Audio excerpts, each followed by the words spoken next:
Hello, this is Paul from Play Magazine. In this video we're going to be looking at the operators in Rainbow Six Siege, talking about their abilities and some of the tactics that you can employ when you're playing as these different characters. I'm not going to talk about every single operator and go really in depth on everybody. I'm just going to cover the operators that I found to be more useful and explain why that is and how you can be successful with them. So we'll start with defenders. The first one I think worth talking about is Mute. His ability is that he can put down a jammer that stops enemy electronics from functioning. That can be useful in a number of different ways, but probably the most useful thing about Mute is that you can stop the other team from finding the objective at the beginning of the match, because obviously the jammer interferes with drones and stops them getting through. And obviously if the enemy doesn't know where the objective is, they're at a disadvantage. Mute's probably a character that's worth using after you've learnt the maps a bit, because you need to know where to put the jammers, where drones are likely to come in. If you don't put the jammers down the right place or quickly enough, then drones are going to get through before you get a chance. So you really need to know what you're going to be doing and where you're putting your jammers before a match starts. If you're playing Rainbow Six Siege in the right way, you should be communicating with other people on your mics. And if you're doing that, Pulse is a character that can be useful.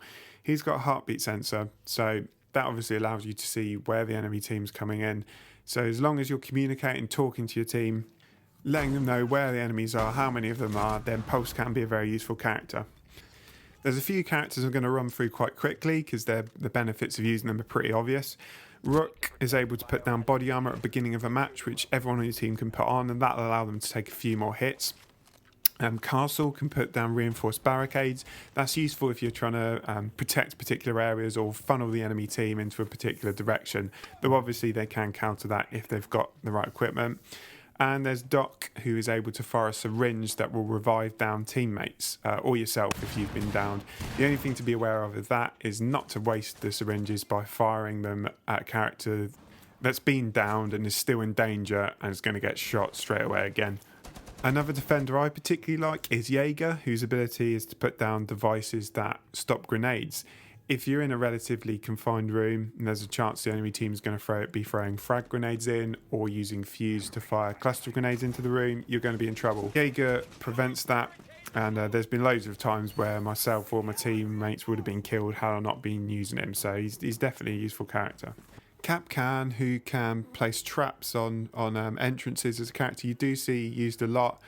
I'm not necessarily sure he's a great one because it's pretty obvious when traps have been set and you very rarely see people fall for it, but you know, it might be worth trying now and again.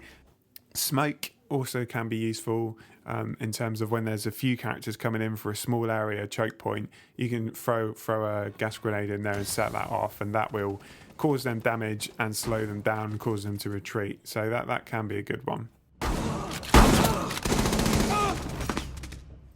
Moving on to attackers, you could argue that it's perhaps more important to be aware of team composition with attackers than defenders because a few of them are geared towards doing specific roles. So Sledge, Ash and Thermite are all geared towards creating entrance points for your team. They've all got their own uses. I particularly like Thermite though, whose ability is that he has a charge that can blow through reinforced walls.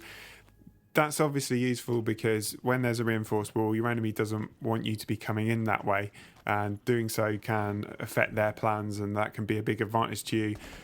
It's also useful to use as a distraction because when you set it off, it makes a loud noise and there's a lead up to it exploding, which naturally draws the other team's attention. So you can set it off to draw everybody to look that way and then attack from the other direction. And I've actually seen a lot of people do that quite successfully.